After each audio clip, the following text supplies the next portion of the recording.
Hello, welcome to my channel English world Rajatesh sir. আমি রজতেশ চৌধুরী। আজকে প্রায় 40 বছর ধরে ইংরাজি পড়াচ্ছি। এক বিশেষ ধারায় কিন্তু আমি ইংরেজি পড়াই।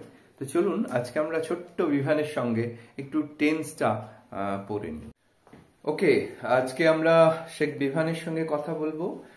তো আপনাদের সবাইকে আমার চ্যানেলে ওয়েলকাম।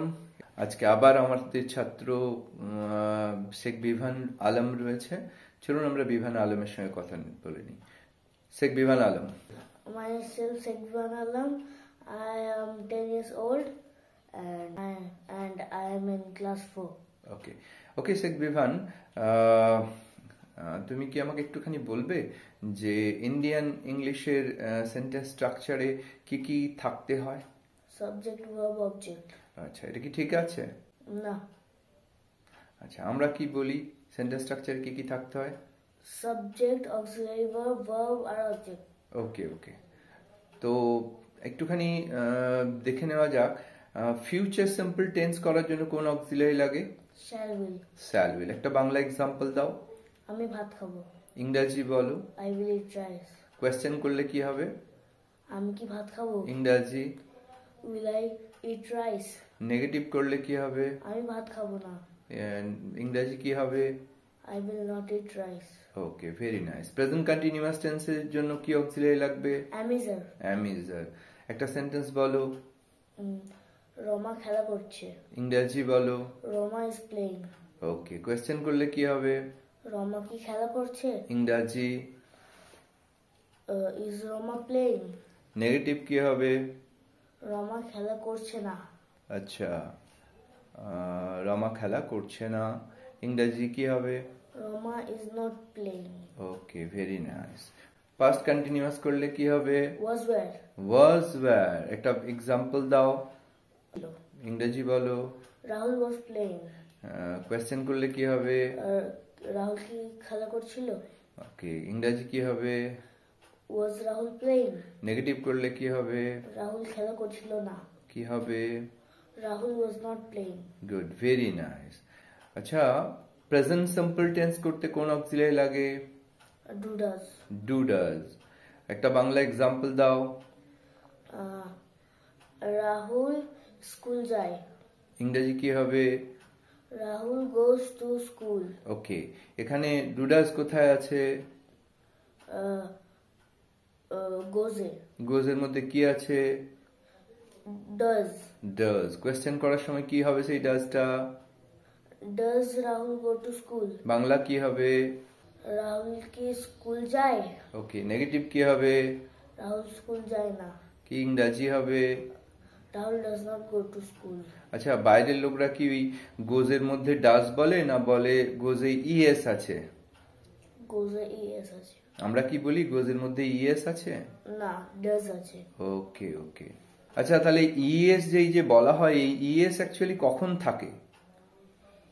es নাউনে যোগ হয় প্লুরাল করার জন্য। প্লুরাল নাম্বার করার জন্য, যেমন বয় বয়েজ। ওকে, ম্যাঙ্গো ম্যাঙ্গোজ, ইএস যোগ হলো, বয়েজে এস যোগ হলো। তাহলে কিন্তু আমরা ইন্ডিয়ানরা খুব ভুল পড়াশোনা করি। গোজ বলার সময় ইএস বলে থাকি। এটা কিন্তু ইএস নয়, এটা কিন্তু ডাজ হবে। Good, very nice. তোমাকে দিয়ে অনেকেই কিন্তু বাচ্চারা বুঝতে পারবে যে তারা, বা গার্জিয়ানরাও যারা দেখবে তারাও কিন্তু বুঝতে পারবে যে আমরা ইএস বলে পড়াশোনা করেছি ও এখনো ইএস বলে পড়ে যাচ্ছি। Thank you mister Bivan. আরেকটা টেন্স আছে পাস্ট সিম্পল। পাস্ট সিম্পল করার জন্য কি অক্সিলারি লাগে? ডিড। ডিড। একটা বাংলা এক্সাম্পল দাও। আমি মেলা গিয়েছিলাম। ইংরেজি কি হবে? I went to the fair. I went to the fair. ওকে, এখানে ডিড কোথায় আছে? went এ। went এ। কোয়েশ্চেন করলে কি হবে?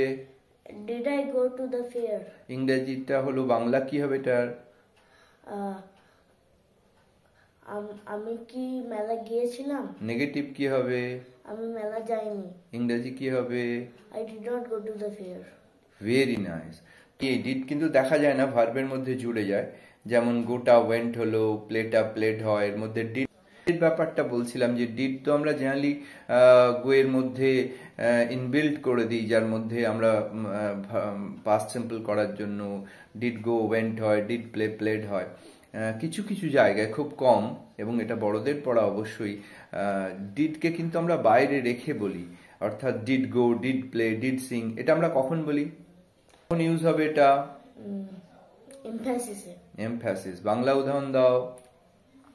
হ্যাঁ, আমি গিয়েছিলাম। ইংরেজি কি হবে? Yes, I did go. Yes, I did go। তখনই একমাত্র ডিডকে আমরা বাইরে বার করে দিই। অনেকে এটাকে কিন্তু ভুল বলে, ডিড গো নয়, এটা ভুল লেখা হয়েছে, এটা ওয়েন্ট হতো, ডিড গো লিখে দিয়েছে, কিন্তু এটা ডিড গো হবে। অর্থাৎ ডিডকে আমরা যদি পজিটিভ সেন্টেন্সে দেখাই তাহলে কিন্তু এমফ্যাসিস সেন্টেন্স হয়ে যায়, পাস্ট এমফ্যাসিস। আপনারা চাইলে দেখে নিতে পারেন গুগল মামাকে জিজ্ঞেস করে যে পাস্ট সিম্পল এমফ্যাসিস সেন্টেন্স, তখন কিন্তু ওটা পাবেন ইয়েস আই ডিড গো। তেমনি যদি আপনি লেখেন present simple emphasis sentence, he does come, I do go, এগুলো কিন্তু আপনারা এমফ্যাসিসে দেখতে পারবেন। আপনারা বিভানের সঙ্গে দেখলেন টেন্সের কিছুটা পার্ট। তো আমরা, আমাদের সঙ্গে চিনি রয়েছে। চিনি বেঙ্গলি মিডিয়াম স্কুলে পড়ে, ওর ক্লাস 6 হয়েছে জাস্ট। তো চলুন চিনির সঙ্গে টেন্সের কিছু পার্ট করে নেওয়া হোক। আচ্ছা চিনি, তুমি আমাকে বলো প্রেজেন্ট পারফেক্ট কন্টিনিউয়াস টেন্স করতে কোন অক্সিলারি লাগে? Have been has been. Have been has been এর ইউজটা কি আছে? Happening now with time. বাংলায় কি বলে? এখন ঘটছে, সঙ্গে সময় দেওয়া আছে। খুব সুন্দর, একটা এক্সাম্পল দাও। মা 2 ঘন্টা ধরে রান্না করছে। ইংরেজি কি হবে? Mother has been cooking for 2 hours. 2 hours. এটা যদি কোয়েশ্চেন করি তাহলে বাংলাটা কি হবে? মা কি 2 ঘন্টা ধরে রান্না করছে? ইংরেজি কি হবে? Has mother bin cooking for 2 hours. क्या बात, এমন স্পিডে বলছিস মনে হচ্ছে যেন মুখস্থ হয়ে গেছে। আর দারুণ ব্যাপার, খুব সুন্দর, অসাধারণ। আর এর নেগেটিভটা কি হবে? মা 2 ঘন্টা ধরে রান্না করছে না। কি হবে? Mother has not been cooking for 2 hours. খুব সুন্দর। আচ্ছা চিনি, future continuous tense, future continuous tense করতে কোন অক্সিলারি লাগে? Shall be will be. Shall be will be. Shall be will be ইউজটা কি আছে? ভবিষ্যতে ঘটতে থাকবে। খুব সুন্দর। তো এটার কি কোনো স্পেসিফিকেশন আছে? হ্যাঁ। কি চাই? এর স্পেসিফিকেশন হচ্ছে যে এটার শেষে কোনো আপ টু বা টিল দিতেই হবে। ওকে ওকে, একটা এক্সাম্পল দে। আমি 7টা পর্যন্ত পড়তে থাকবো। খুব I সুন্দর। shall be reading till 7 p.m. Good, very nice, very nice. লোকে কিন্তু দেখ অনেক সময় বলে থাকে আমি পড়তে থাকবো। তো আমি পড়তে থাকবো আর আমি পড়বো, দুটো ঘটনা তো প্রায় একই। মানে আমি পড়তে থাকবো বলতে একবার পড়ে বন্ধ করে দেবো তার তো কোনো মানে নেই। শ্যাল উইল দিয়ে বলে আমি সেটা কন্টিনিউ করতেই পারি, কিন্তু সেটাতে কতটা পড়বো বলার ক্ষমতা কিন্তু শ্যাল উইলের নেই। তখন কি করি আমরা? টিল বা up to the future continuous tense. কিন্তু প্রচুর বইয়ে দেখা যায় যে ফিউচার কন্টিনিউয়াস করার জন্য কিন্তু আপ টু বা টিলটা ইউজ করা হয় না, শুধুই বলে দেওয়া হয় আই শ্যাল বি রিডিং। খুব সুন্দর চিনি, হ্যাটস অফ টু ইউ। ওকে, তো চিনি আমাকে তুই প্রথম বল পাস্ট পারফেক্ট টেন্স করতে কোন অক্সিলারি ভার্ব লাগে? Had. হ্যাড। হ্যাডের ইউজটা কি আছে? অতীতে দুটি ঘটনার মধ্যে একটি অন্যটির আগে ঘটেছিল। খুব সুন্দর। তো যেটা আগে ঘটেছিল সেটা আমরা হ্যাড পোর্শন লাগাবো, অর্থাৎ হ্যাড দেবো। একটা বাংলা এক্সাম্পল দে। আমরা স্টেশনে পৌঁছাবার আগেই ট্রেনটি ছেড়ে দিয়েছিল। ওকে, কোন অংশটায় আমরা তাহলে হ্যাড দেবো? ট্রেনটি ছেড়ে দিয়েছিল। খুব সুন্দর। একটা এক্সাম্পলটাকে ইংরেজিতে বল। The train had left before we reached the station. খুব সুন্দর, খুব সুন্দর। পুচকি মেয়ে, ভালো নাম কিন্তু তোর দিশানি, আমি বারবার চিনি বলছি, খুব সুন্দর নাম ওর, দিশানি ঘোষ। তো দিশানি ঘোষ খুব সুন্দর বলেছে। আমরা শিখলাম ওর কাছ থেকে পাস্ট পারফেক্ট টেন্স। কিন্তু অনেকেই পাস্ট পারফেক্টেরও একটা গন্ডগোল করে ফেলে। যেমনটা হচ্ছে যে লোকে মনে করে যে হ্যাড দিলেই নাকি তারা মাথা কিনে রেখেছে। I had written a letter, এটা পাস্ট পারফেক্ট টেন্স। অনেকেই বলে চিনি এটা কি past perfect tense, I had written a letter? না। কেন নয়? কারণ এখানে আরেকটি ঘটনা দেওয়া নেই। আরেকটি ঘটনা দেয়া নেই। খুব সুন্দর। I had written a letter before I went to school, I had written a letter before I went to bed. কোনো একটা, I had written a letter before my teacher came, একটা অংশ থাকতে হবে যে অংশটা বলে দেবে যে এটা তার আগে ঘটেছে। খুব সুন্দর, ফ্যান্টাস্টিক, অসাধারণ। তো চিনি খুব সুন্দর বলছে। চিনির কাছ থেকে আমরা আরেকটা টেন্স শুনে নেব। তো চলুন আমরা চিনির কাছ থেকে শুনি। ওকে চিনি, প্রেজেন্ট পারফেক্ট টেন্স করতে কোন অক্সিলারি লাগে? Have has. হ্যাভ হ্যাজ এর ইউজ কি আছে? এইমাত্র ঘটেছে। এই মাত্র ঘটেছে, ইংরেজিতে জাস্ট হ্যাপেন্ড। এর রুল কি আছে? ভার্ব 3। ভার্ব 3। আচ্ছা, ভার্ব 3 কখন কখন লাগে? তো চিনি এই যে থার্ড ফর্ম মানে past participle form of the verb, এর কি কি ব্যবহার আছে একটু বলবি? মানে সমস্ত পারফেক্ট টেন্সে এটি লাগে এবং খুব সুন্দর। প্যাসিভ ভয়েসে লাগে এবং অ্যাডজেক্টিভ হিসেবে লাগে। অ্যাডজেক্টিভ হিসেবে যে ভার্ব 3 ফর্ম লাগে তার একটা এক্সাম্পল বলবি? Broken chair. ব্রোকেন চেয়ার, क्या बात, তুই গ্রেট হো, ফ্যান্টাস্টিক চিনি। তো হ্যাভ হ্যাজ এর ইউজ আমরা শুনলাম যে জাস্ট হ্যাপেন্ড, তুই একটা বাংলা এক্সাম্পল দিয়ে বোঝাবি? আমি ভাত খেয়েছি। আমি ভাত খেয়েছি, তার মানে এই মাত্র ঘটেছে, খাওয়াটা এই মাত্র হয়েছে।